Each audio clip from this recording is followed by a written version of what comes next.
નમસ્કાર વિદ્યાર્થી મિત્રો, નેશનલ મીન્સ કમ મેરિટ સ્કોલરશિપ જે છે એનું રિઝલ્ટ આવી ચૂક્યું છે. હવે આની અંદર કેટલું મેરિટ રહેશે એના વિશે આજે આપણે સંપૂર્ણ ચર્ચા કરીશું અને કેટલા વિદ્યાર્થીઓ આ એક્ઝામ પાસ કરી છે એના વિશે પણ સંપૂર્ણ ચર્ચા કરીશું. તો શરૂ કરીએ આજનો આ વિડીયો. નેશનલ મીન્સ કમ મેરિટ સ્કોલરશિપ પરીક્ષા 2023-24 પરિણામ જાહેરનામું. નેશનલ મીન્સ કમ merit scholarship exam 2023-24 result notification. આની અંદર એમને ઇંગ્લિશ અને ગુજરાતી બંનેમાં આપેલું છે. જાહેરાત ક્રમાંક આપેલો છે. એના પછી રાજ્યમાં નબળી આર્થિક સ્થિતિ ધરાવતા તેજસ્વી વિદ્યાર્થીઓ ધોરણ 12 સુધી અભ્યાસ પૂર્ણ કરી શકે તથા માધ્યમિક તથા ઉચ્ચતર માધ્યમિક શાળામાં ડ્રોપ આઉટ દર ઘટે તે હેતુથી ધોરણ 8માં અભ્યાસ કરતા વિદ્યાર્થીઓ માટે નેશનલ મીન્સ કમ મેરિટ સ્કોલરશિપ NMMSES યોજના MHRD ન્યૂ દિલ્હી તરફથી અમલમાં મૂકવામાં આવેલ છે. તો આની અંદર એમને પહેલાં સંપૂર્ણ ઇન્ફોર્મેશન આપેલી છે. એના પછી એમને મેરિટનું રિઝલ્ટ જે છે એ આપેલું છે.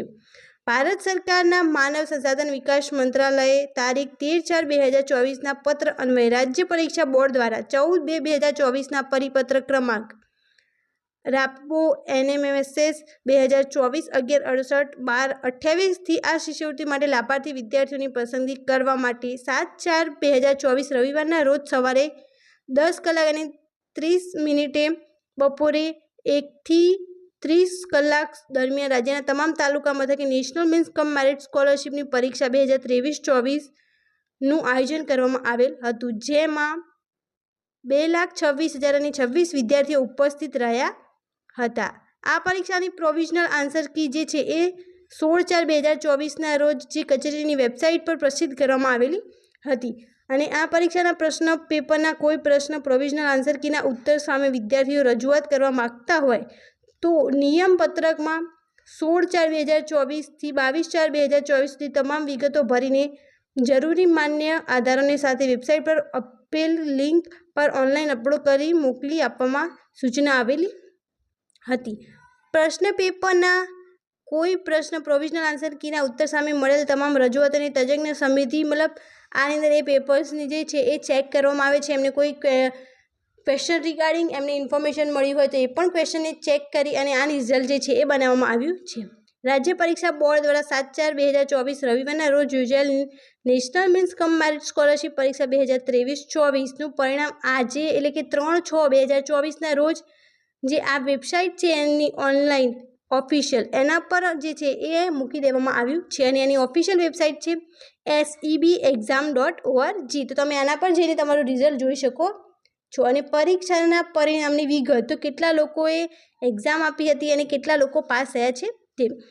જેમને 40% વધુ માર્ક્સ આવેલા છે એ છે 68,211. જેમને 50%થી વધુ માર્ક્સ આવેલા છે એવા છે 19,631. જેમને 60%થી વધુ માર્ક્સ આવેલા છે એવા સ્ટુડન્ટ છે 5,096. જેમને 70%થી વધુ રિઝલ્ટ આવેલું છે એવા છે 1,116 અને જે 80%થી વધારે રિઝલ્ટ આવેલું છે એમની સ્ટુડન્ટની સંખ્યા છે 151 અને 90% થી વધારે માર્ક્સ છે એ 7 સ્ટુડન્ટ્સને છે અને એમને નોંધ કરીને આપેલું છે કે ઉપરોક્ત ક્વોલિફાઈડ થયેલ વિદ્યાર્થીઓ પૈકી 5,097 વિદ્યાર્થીઓની મેરિટ સ્કોલરશિપ સમાવેશ થશે. જે આ બધા જ વિદ્યાર્થીઓ છે એમાંથી ટોપ 5,097 જે વિદ્યાર્થીઓ રહેશે એમને આ સ્કોલરશિપ જે છે એ મળવાપાત્ર રહેશે.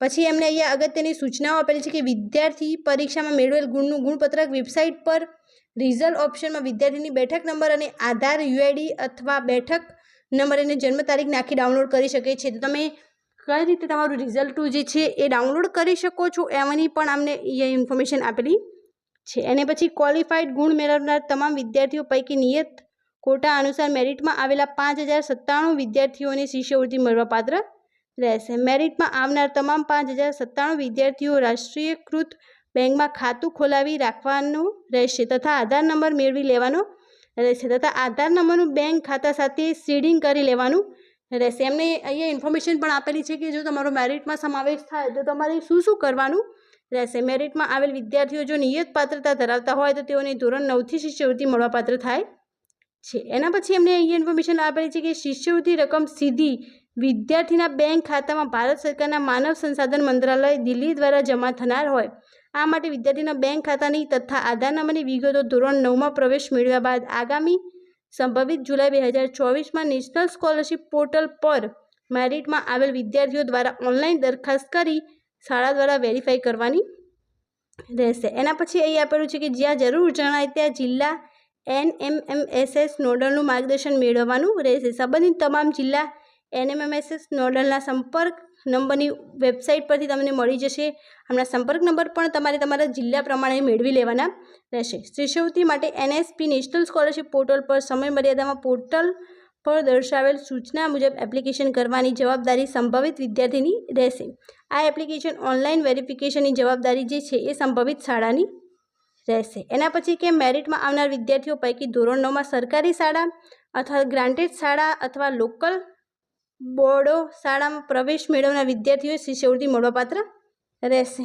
જે ગ્રાન્ટેડ શાળાઓમાં અથવા લોકલ બોડી શાળામાં જે પ્રવેશ લેશે એમને આ સ્કોલરશિપ મળવાપાત્ર રહેશે। રાજ્ય પરીક્ષા બોર્ડ દ્વારા માત્ર પરીક્ષાનું આયોજન કરવામાં આવેલ છે। શિષ્યવૃત્તિની ચૂકવણી બોર્ડ જવાબદાર રહેશે નહીં। જે મેરિટ લિસ્ટની અંદર 5097 વિદ્યાર્થીઓનો સમાવેશ કરવામાં આવી ચૂક્યો છે। તો જેમને આ એક્ઝામ આપી છે એમને ચોક્કસથી આ વિડીયો શેર કરજો અને એમના પેરેન્ટ્સ પર શેર કરજો, જેથી આ એક્ઝામનું રિઝલ્ટ જોઈ અને એમનું મેરિટમાં નામ છે કે નહીં એ ચેક કરી અને જે ડોક્યુમેન્ટની જરૂરત હોય એ ભેગા કરી રાખે।